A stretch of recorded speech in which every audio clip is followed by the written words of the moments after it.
Welcome on in. This is the RotoWire Fantasy Football Podcast. I'm your host, John McKechnie. That is Mario Puig. Today is obviously the beginning of March Madness, so you may be distracted by your brackets and everything, but in case they're busted by Thursday afternoon or Friday afternoon, we've got football to comfort you.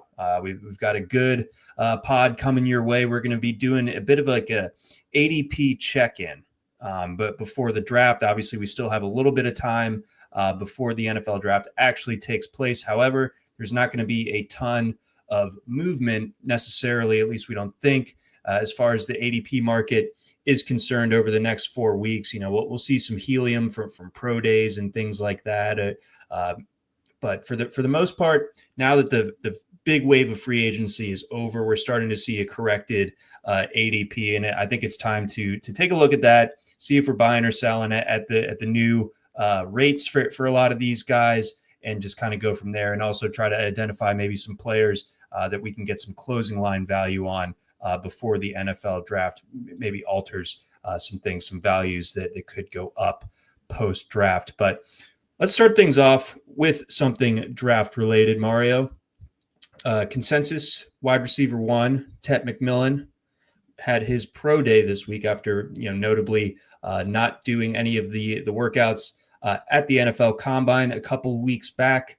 And as is tradition with most pro days, that it was kind of all over the place as far as what the official time was. But from what I gleaned, we're looking at a hand-timed mid-4.5s for Tet McMillan, which maybe you could adjust if you're a pessimist to somewhere in like the low 4.6s, maybe a 4.6 flat.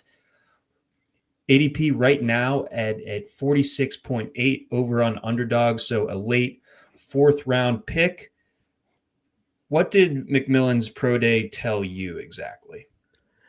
I think at once it was a little bit disappointing because it's just always better to test better. It's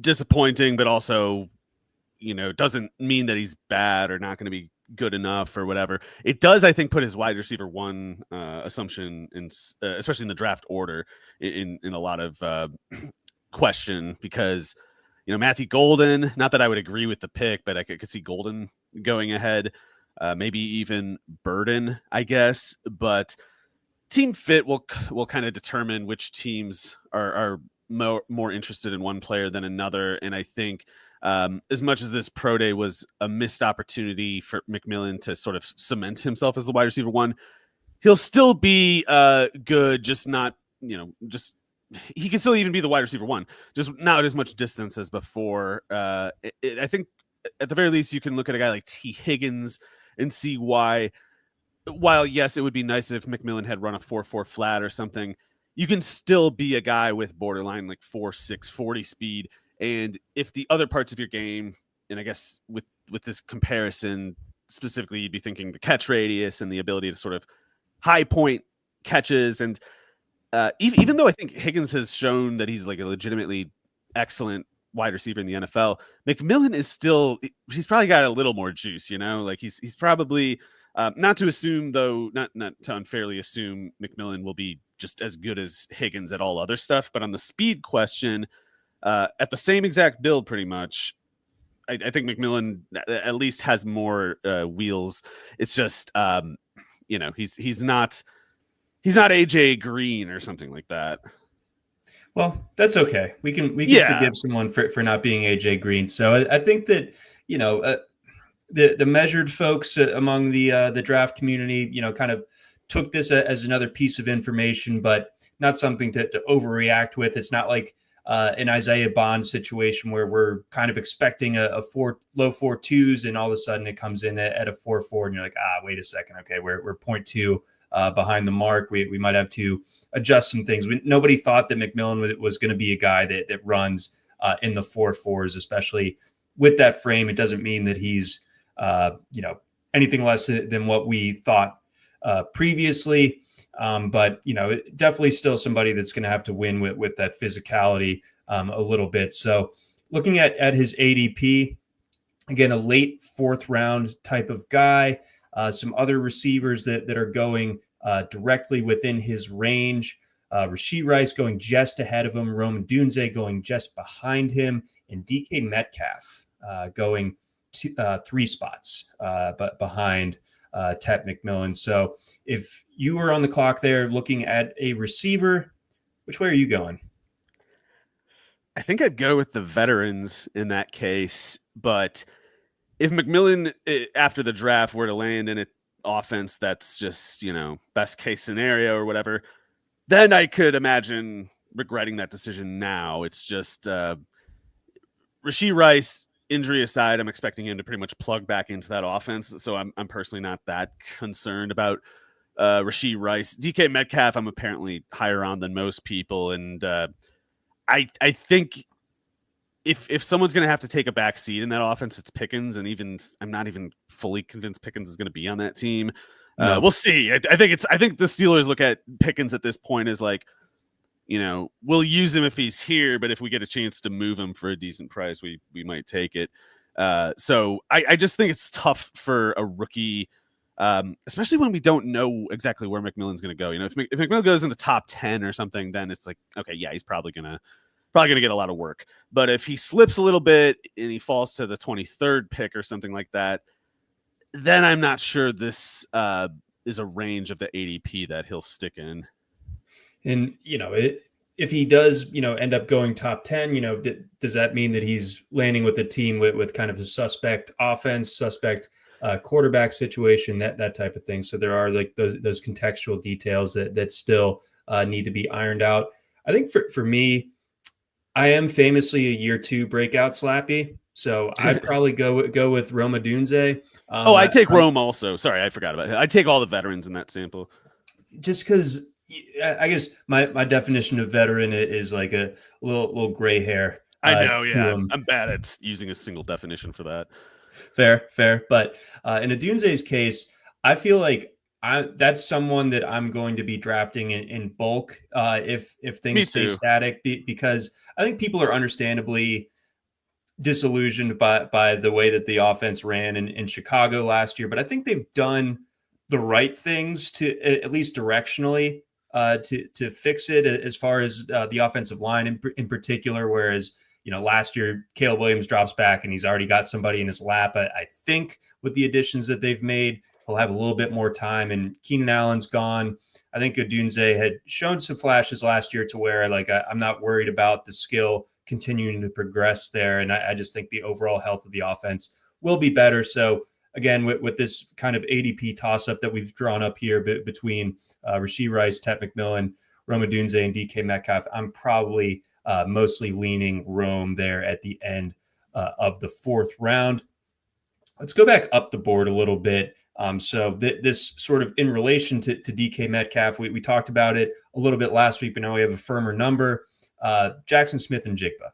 So we said that, his draft stock is going to go to the moon in drafts. People are going to be all in on the JSN breakout. They do bring in Cooper Kupp, however, but I think that even still the prevailing thought from the market and from pretty much everybody is that JSN is the guy there in Seattle to be the wide receiver 1 for Sam Darnold. He's an early 3rd right now. 25.5 is his ADP, just a tick behind T. Higgins and a little bit behind Tyreek Hill, but there's a little bit of pre-baked in ADP drafts from February, January that to consider. So Tyreek Hill's draft stock of late could be a little bit different, and we could see JSN leap over some of these guys as draft season really gets rolling here. But your thought on the new price tag, does that make sense to you? Is that something you would have predicted? Do you think it goes even higher? Does it go lower? What's your read here with the new JSN early 3rd? Yeah, I think I've seen it. I've seen him go higher than that before, and I kind of expect it to trend toward the first half of the 2nd round. On sites where it's PPR scoring, I think you might see some people take him in the 1st round, honestly, because he is going to catch something like 120 passes or more this year. I think for me, the concern with JSN is that rather than like Cooper Kupp being an issue, I'm just worried that the Seahawks offense is kind of bad, and it'll be a lot of, spinning your wheels in place kind of thing with maybe there's 120 catches, but it might be for 1,250 yards and like 5 touchdowns. So that at once would be just fine. And on PPR, that's gold. So I don't think JSN will be hurting anyone's team this year. And I see it more of a problem for Cooper Kupp because I think the Seahawks will be bad, and it is a zero-sum game between JSN and Cooper Kupp. And JSN, he's on the upswing, and Cooper Kupp is probably in a pretty significant decline. Yeah, I'm worried about that as well. And oftentimes in fantasy, when we're kind of isolating a position group from a particular team, it's like eat this, not that. I'm going to take Chuba Hubbard instead of Chuba Hubbard 5 rounds later than Jonathan Brooks, and I'm going to be laughing all the way to the bank. In this case, Cooper Kupp, his ADP checking in at 88.1, so like an 8th round type of pick. Is that palatable for you as well?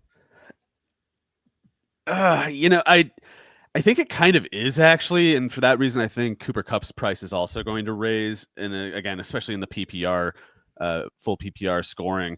But I think even on underdog with the half-point PPR, the wide receiver, the wide receiver extremist clans of underdog probably are they have the sort of outlook on football and projections that in Cooper Kupp's case they would project a high target count, and I think as long as that target count is pretty high, they're going to trend toward the upper range of drafting the player in question.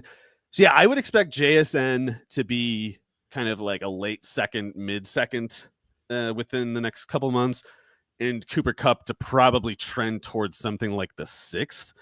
But I definitely wouldn't want to draft him there. No, so that's a guy that like we're saying, maybe a good time to draft him now before the price of the proverbial brick does go up. In JSN's case, just kind of reading the tea leaves here as to what else the rest of the receiver ADP looks like within reason. So again, Tyreek Hill going 22.2, Ladd McConkey going 19th, AJ Brown going 17.8. I think we're going to see JSN and Ladd McConkey kind of end up being a divided fat. Like people will be getting into camps about whether to take Ladd or JSN. Yeah, I guess it might depend on how much those people project the Chargers to throw the ball this year, because at least Ladd was drawing targets at a really rapid rate. It was whatever. I feel like it was like 1 every 6 snaps or something. He was getting a target, and of course, he was just dominating efficiency wise. So Ladd, I think, does kind of meet the wide receiver bro criterion on that front. But you're right, in terms of like team pass attempt volume, Seattle versus Chargers, I would think Seattle easily comes ahead, even if the same people are looking at Ladd and giving him like a high target share projection. Yeah, I think that's the right way to look at it.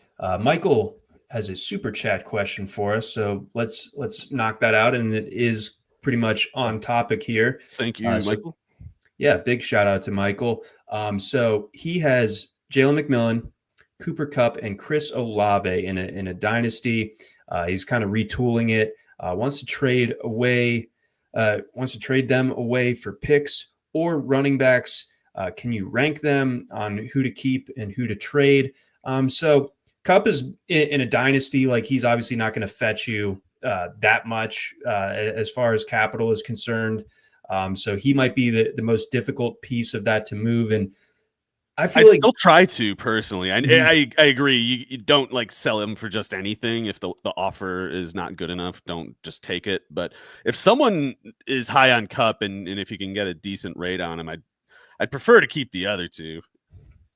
I'm curious to see what Olave's dynasty like value is, because I feel like in any given league there is going to be 1 or 2 people that are still big Olave believers, and I think they should be. am among that group, but I think a lot of people are also jaded by the Saints, jaded by the injury history that we've unfortunately had to see when it comes to Chris Olave, and therefore that's probably going to hold back his potential return as well. I think I want to keep McMillan almost no matter what.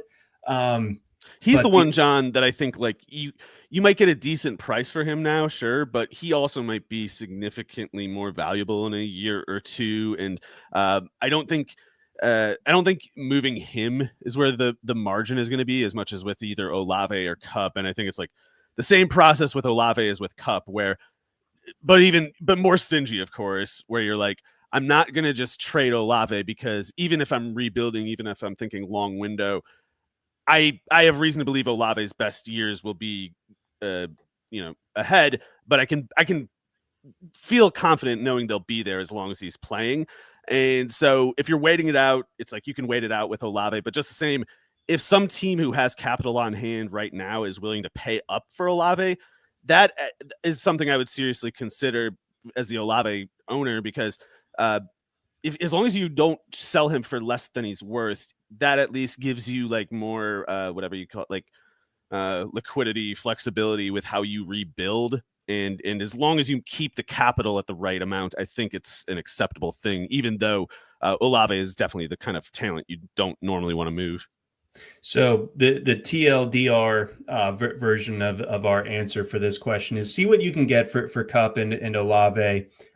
Don't just take peanuts for either of them, but definitely see what you can get for those two, and probably try to hang on to McMillan. And interestingly, on the question of McMillan and Kupp, they are going right next to each other in the redraft ADP right now.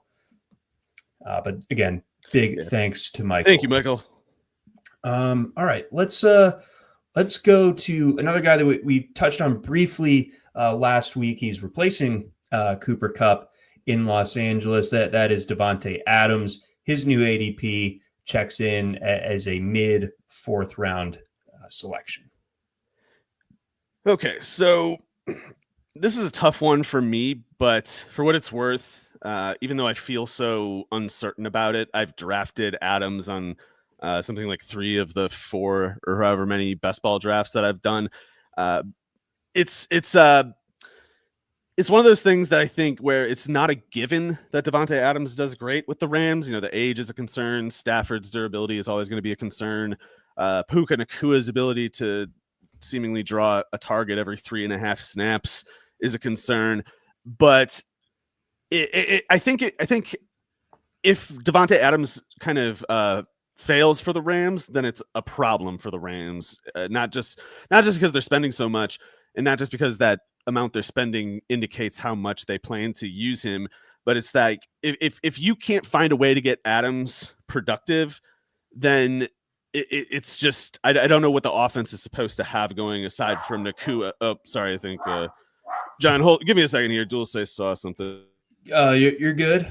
So no, in the case of Adams, the Rams brought him in to not just like eat up the Cooper Kupp role, but be this big complementary piece opposite Puka Nacua. So his fit there, we think there's reason to believe that he's still got plenty of good. The bolt on the boundary left in him, right? But so it's like the only thing is like Nacua has had, I think. And I'm not trying to be a Nakua hater by saying this, but I think a lot of his usage was kind of like scripted, accommodated, built into a lot of the play designs. And I think the choice for the Rams is simple. They either don't get their money's worth out of Adams, or they reduce the amount of accommodation that they give in Nakua and probably give it directly to Adams. Not all of it, but just like some amount of it. And I don't know what the Rams view as an ideal or desirable outcome between these two players and their usages. But if you're paying whatever it is, like $28 million a year, whatever that the Rams are for Adams, wouldn't you, John, want something like, I don't know, 110 catches for your troubles?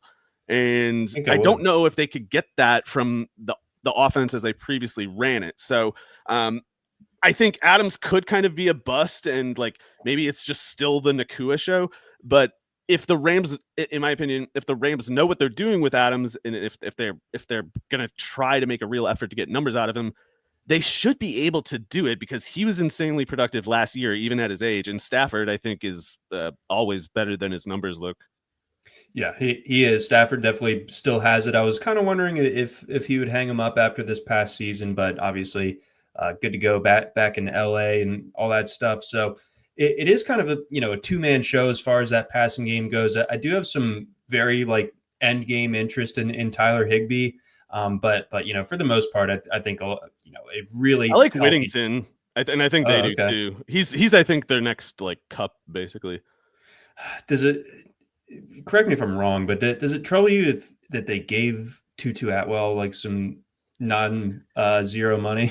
I don't understand ever what Sean McVay is trying to do. So in that sense, yes, but they kind of, and this makes the extension all that stranger. They kind of refused to give Atwell more than 15 snaps a game whenever Demarcus Robinson was healthy. And even this offseason, they were just yeah, whatever, go ahead, walk Demarcus Robinson. Go be the fifth receiver for the 49ers or whatever. So McVay's precedent as it relates to Atwell, I don't think is any kind of threat to Nacua or Whittington or Adams. But Atwell's per snap, per target returns have been quite good the last 2 years, and especially last year. So, and of course, if they're looking for a downfield element, there's no comparison between him and those other three guys. So McVay, I feel could, move if the offense more toward an Atwell offense, but it's just, they never have to this point. They've played they've played a guy they made no effort to re-sign and let go play for a division rival over Atwell, upwards of 45 more snaps per game. So yeah, I don't get it. Whatever McVay is doing, I don't get it. Never will. But I just defer to the precedent on this one. I think that's the right move. It's the Rams are unto themselves. McVay is he's an island. Fascinating. Before we get on to our next batch of player ADP price checks, we do have a message from our pals over at Edge Boost. Have you ever had your debit card declined or had to call your bank at 3 a.m. in Vegas? Well, Edge Boost is the first consumer-facing online bank dedicated to the gaming industry. There are numerous benefits to using Edge Boost. $250K per day in debit deposits and unlimited withdrawals. Cashback on sports betting, DFS, and sweeps. You get a $25 deposit. You go ahead and you get $25 back. 100% approval for all gaming activity. There's financial segmentation for discretion and responsible gaming. Compatible today for prediction markets, iCasino, DFS, sports betting, lottery, brick and mortar casinos, horse racing, and sweeps. No transaction reviews or account freezes. Visit edgeboost.bet today and use promo code ROTOPOD. That's promo code ROTOPOD. We also have a message from our presenting sponsors. And we're on to the next one. Look at that. Let's dig into Deebo Samuel a little bit. I feel like we have not really talked about him and his new landing spot in Washington. So his ADP early sixth round at 63.5. Kind of an interesting clutch of receivers going around him. You got Chris Godwin and Jerry Jeudy going just ahead. You got George Pickens and Juwan Jennings going just behind. This is not a ton of movement as it pertains to Deebo Samuel's ADP. However, I think before the trade, I posted a screenshot of the underdog ADP, and it was all three of the main 49ers receivers, whether it's Deebo, Jennings, or Brandon Ayuk, all within a cluster. It's just the market was just throwing its hands up and saying, I don't know. One of those guys is going to be worth it in this range. But now that Deebo moves over to Washington, things are largely unchanged. Obviously, we know that Terry McLaurin is the guy there in Washington, but there's reason to believe that Jaden Daniels can support more than one fantasy receiving option at a high level, and we don't really know how much Zach Ertz has left in the tank. Obviously, a different position, but imagine that offense changes a little bit with Deebo's introduction to it. Right. You would think, given his unique skill set and the unique application that he's had to this point, that especially since they went out of their way to trade for him, Washington would probably have some plan of how to carve out usage for Deebo Samuel, even if there wasn't a similar kind of role on the 2024 offense. I do have some trouble picturing it. I guess it's not because you can't imagine it. It's more just kind of I have trouble guessing what exactly Washington plans to do, and I guess the main reason for that is I don't even know who Cliff Kingsbury is anymore. Going into last year, I thought he was going to be one of the worst coordinators in the league because that's what he was with the Cardinals, and the offense that he ran with the Cardinals as the head coach was one of the most outside of Press Taylor's offense with the Jaguars, I would probably call the Cliff Kingsbury offenses with Arizona the most predictable I can remember, going back a long way. Whereas with Washington last year, I think the unpredictability was, sky high. I think defenses were plainly caught off guard regularly by the schemes Washington had last year. Especially in the run game. And not that funny enough, even though he was a Mike Leach protege, and even though the Arizona offense was supposed to be like a 4-wide, passing bonanza, Kingsbury was definitely better at designing run plays with the Cardinals than he was passing plays. And it's like that one year at USC, it's as if Cliff Kingsbury used that time to give himself like a college course in Chip Kelly offenses and like Art Briles offenses. And he added all these elements to the run game and made them so effective in ways that they never did before, while also making the passing game much more dynamic as well and more unpredictable.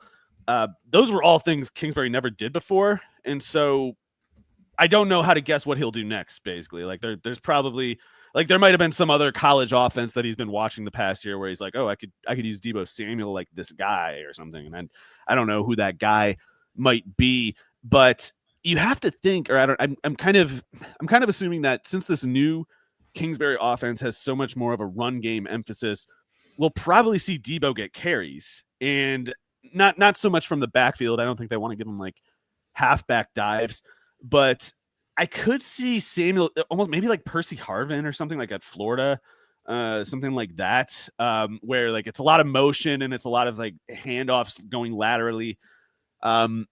The one thing I just can't see that easily with Deebo is a downfield passing game role. But that might not matter at all to Washington. Terry McLaurin's like the deep part. But I would be a little concerned for them about kind of getting a vertical presence, like a corner vertical presence on the other half of the field. So I would actually consider playing Deebo in the slot if I was them, but I don't know. I can't tell what they'd see it as. I do think they're going to try to use him though, and as long as he stays healthy, I don't think there's that much risk with Deebo in something like the 6th round kind of range, I guess. But we'll see if it gets higher. It might. So Deebo the player, kind of where are you with him? Like, are you concerned at all about how last year went? Yeah, that's a tough one too. Because on the one hand, I don't like going overboard with when big declarations are made, especially about a player being like dust or whatever. Like, he had 5 bad games, and especially when one of those games was after, all of those games were after a pneumonia. Is it pneumonia? That's what it was, right? He had pneumonia. He had something where it was like, I was like, oh God, I don't know if he's going to play again this year. So he played, and he wasn't very good, and he ran his mouth about not getting the ball enough, and then he dropped that pass against the Rams or whatever it was, and that might have been why they lost whatever game that was, even though I can't remember which one. Deebo did not play well in the second half of last year, and there might or might not be an excuse for it, but when there's pneumonia preceding it, I don't know. I definitely don't want to write him off, even though I don't feel exactly confident about his current trajectory either. I think in this particular case, the fresh start is good, and I think it's just such like a clear declaration from Washington that they're trying to get Jaden Daniels more help. I imagine that they could still, add another guy via the draft. Not in the first round or anything, I wouldn't think, but maybe someone that space clearer. They just need someone who like Darius Slayton or somebody like that. Yeah, well, the Giants are paying him what the Eagles are paying Saquon Barkley or something. I thought Awesome isn't Darius a free agent, or maybe I missed something. Anyway, somebody like that, just distance runner, MVS, whatever, it's that kind of player. There we go. Let's see here. Let's move on to another ADP sense maker. This one might be the trickiest of them all. So we've got Travis Hunter going as wide receiver 53, his ADP 106.5. So 9th round guy and 10th. I mean, we just don't really know exactly what his role is going to be. I have had trouble like moving off of the take that Travis Hunter is going to be a cornerback first. It does feel like there's good potential that he ends up being drafted primarily as a wide receiver. But regardless of my thoughts on that, are you willing to kind of jump in here? Is it smart to grab him now at 106 because there's the chance that, hey, the Browns or the Giants or the Patriots grab him and say, this is our new, like, or not in the Giants case, but this is our new, ace receiver, and therefore like the ADP just skyrockets. So is it good to just kind of speculatively like grab some shares now? There's certainly a case for it. I have trouble kind of gaming that one out in my head though, because I think it's pretty unlikely that any team declares him a receiver.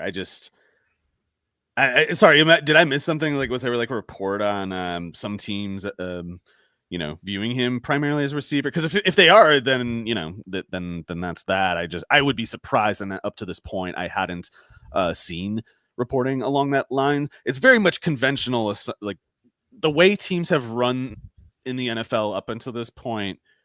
Normally, if a guy is equally good at corner and receiver, and if he's a great corner, he plays at corner, and then if there's snaps left over, he plays at receiver. And I just have, I guess somebody could blaze a new trail on that kind of thing, but it hasn't happened yet.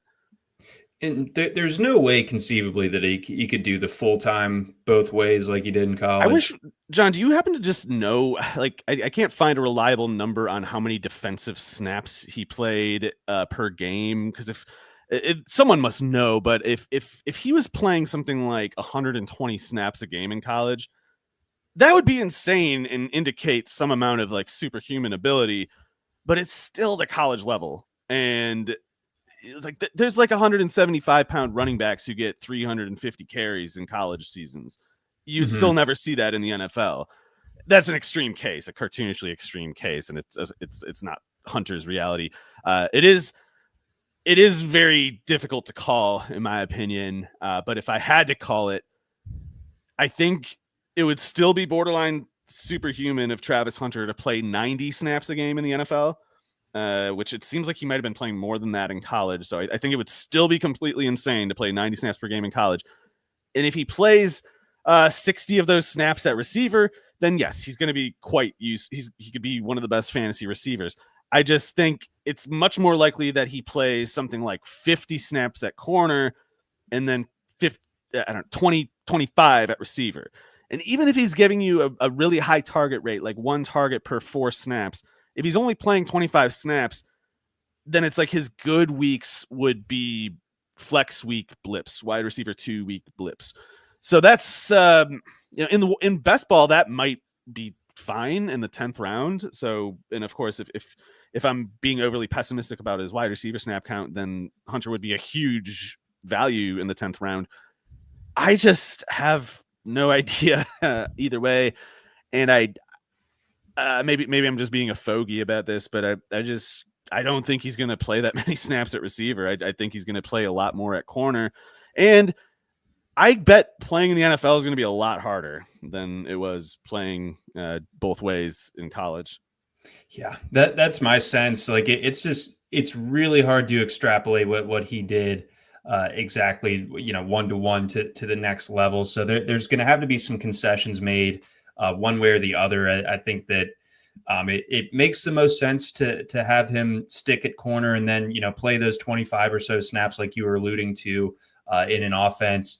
But, like you said, even if you're drawing a good amount of targets per snap, if you're playing 25 snaps, it just doesn't you're going to need huge plays from him in order for it to really pay off. So I think if I'm drafting in bulk between now and the NFL draft, I'd say like 1 out of every 10 drafts, I might take a stab at Hunter at this current market. In best ball, I think it does. Like, I haven't done it, so I don't mean to be a hypocrite, but it does make sense. I think it's a lot higher stakes of a question and more difficult yet in Dynasty. Like, I don't want to. If someone's like, I got the 3rd pick, should I take Travis Hunter? I'm more in that case. I'm like, don't. But I could also get egg on my face for that one.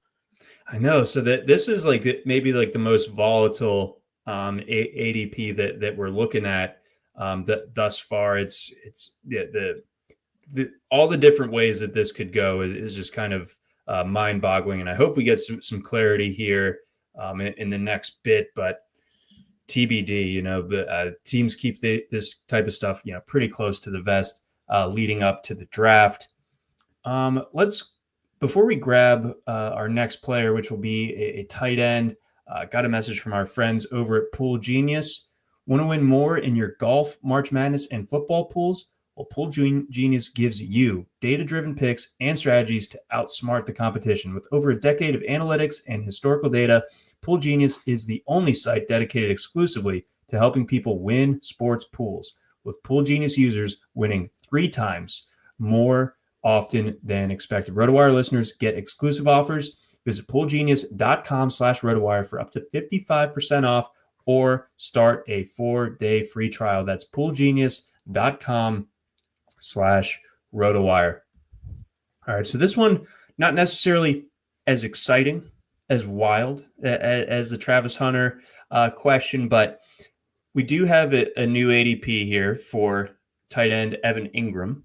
Now that he is in Denver, his ADP at 131.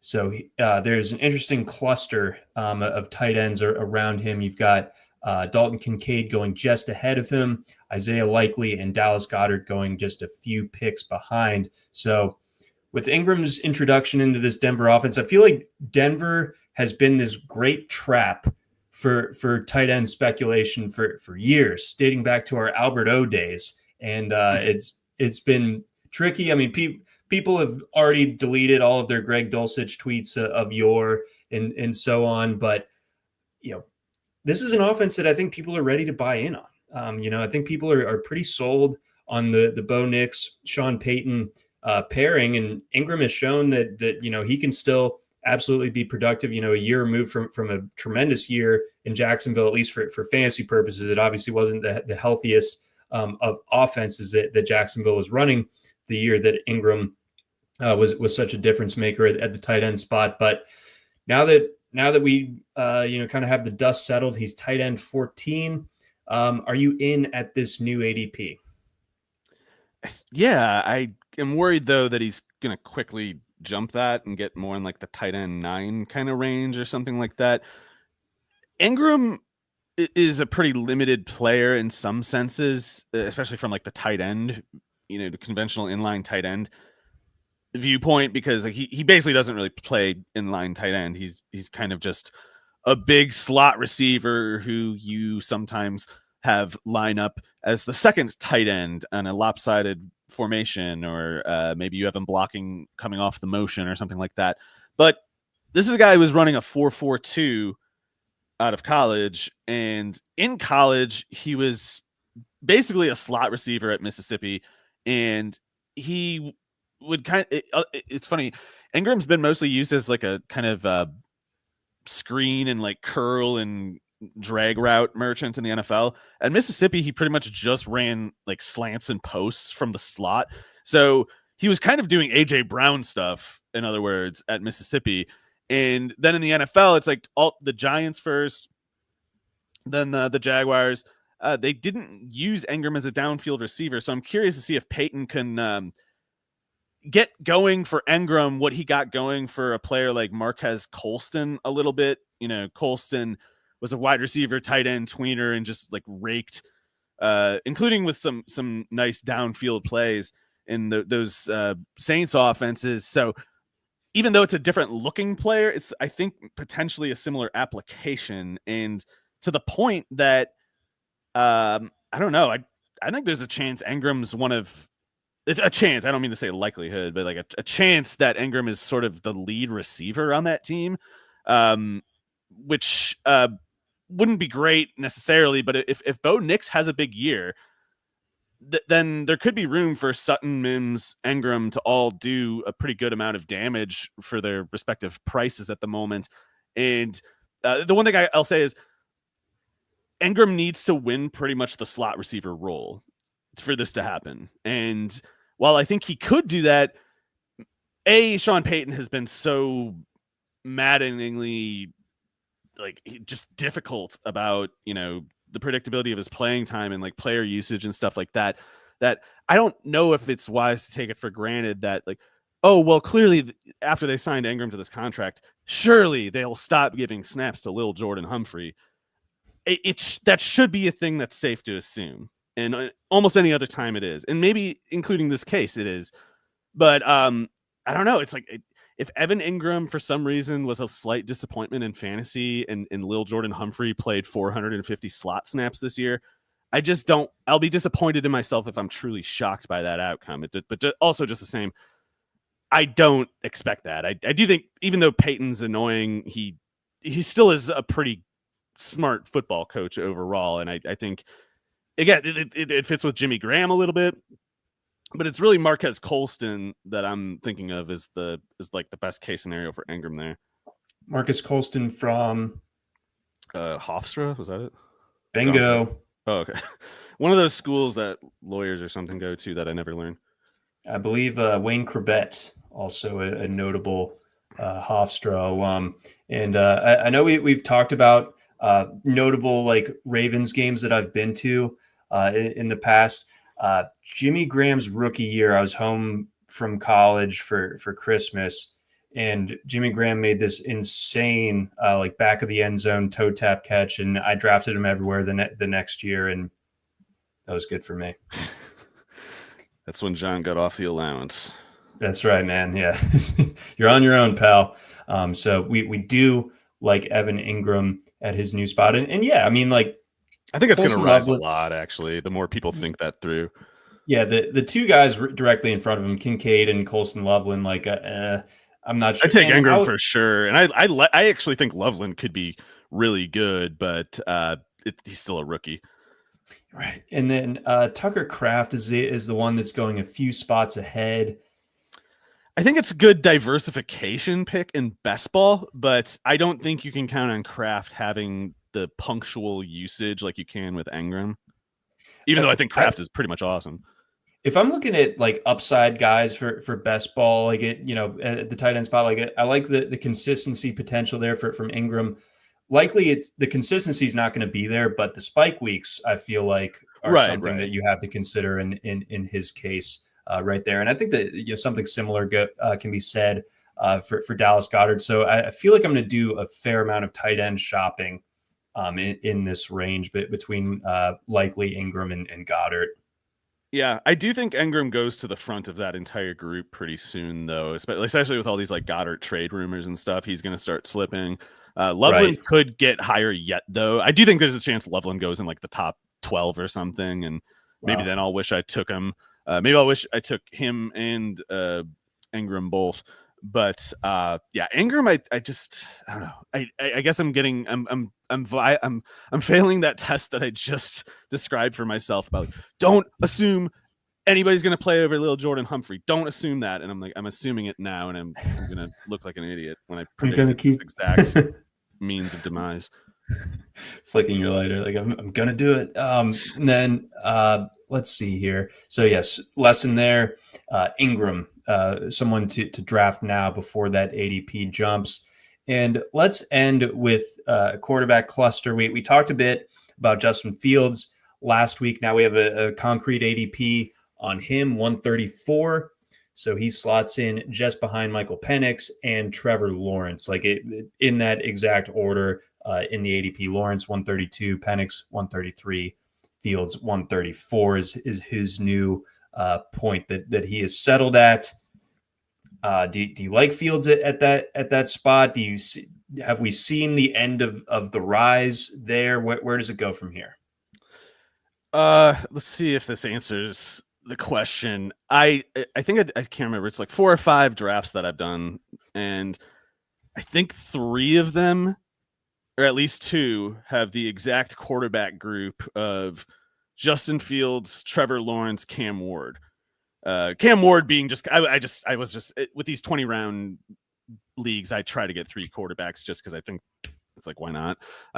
So it wasn't so much that I was targeting Ward, although I'm also kind of growing to like him as a value. But in the case of Lawrence, it's just I have always believed Trevor Lawrence should have been one of the best quarterbacks in the NFL this entire time, and now I think he's got a halfway decent supporting cast. And I know it's literally technically the same excuse as after Urban Meyer, but I don't care. I'm going to go ahead and blame both Urban Meyer and the Doug Peterson, Press Taylor regime. So I don't care. Liam Cohen can be just some guy as far as I'm concerned, and it still constitutes a huge upgrade for Lawrence. So I'm in on Lawrence for sure, but with Fields, there's just that 40-point category. So the 40-point upside. And I don't want to say Lawrence is in that category. I see it more like if you can get those 2 in best ball at this price, which I guess to be fair, Fields is probably getting close to like the 11th or something like that. You could get him a little later before, but Fields in the 11th, Lawrence in the 13th or whatever. I think that's you got your big, if volatile, upside from Fields, and then hopefully a little more consistency with also some upside to go along with it. And I think there is plenty of upside with Lawrence. So granted, I'm probably like the worst person on earth as far as responsibly handling exposure rates and stuff like that. But right now, I'm pretty much just putting on blinders and taking those 2 if I can at quarterback, because I think they're both going to cost more later on, and if anything, I'll just dilute my exposure a little bit when their prices are less palatable later. Right, but I think getting both of those guys now, and I'm interested in Michael Penix as well. I'm not personally, but no? I'm an extremist on that one. That's fair. I like the weapons too much. The weapons are nice, yes. Yeah, so it's just like I'll take a chance. Good offensive line too in a crap division. This is all those things, so that helps it. But yeah, Lawrence. When Lawrence has no defenders left, that means I'm dead. I'm just gonna believe. I'm surprised there isn't more like truthers like me coming out. It's like, when do you think is our time, if not now? Right. I use like Peyton Manning coming out of school with a bit of mobility on top of it. Like, this is just like if I don't know, it's like if the Andrew Luck thing, but way worse because it was Urban Meyer instead of just like a bad offensive line, Yeah. Anyway, we've got years of Lawrence propaganda to bring up if as expected it all works out this year. We will rise. It's going to happen. Was the EPA lying? Oh, I guess it was. Sorry. Oh my God. Wow. To quote Bill Hader in the film Hot Rod, that shatters my whole universe. I think that's going to do it for us here on this edition of the RotoWire Fantasy Football Podcast. Again, breaking down some ADP check-ins as we get a little bit closer to the draft, as the post-free agency boom has kind of settled, and we looked at some stuff there. So great episode, Mario, as per usual, but that's gonna do it for us here. And big thanks to our sponsors over at Edge Boost and over at Pool Genius, and our presenting sponsors as well. Best of luck in your drafts, and of course, best of luck to everybody in their brackets, in their March Madness pools. Let's go Dogs, and go Terps too. Go Terps.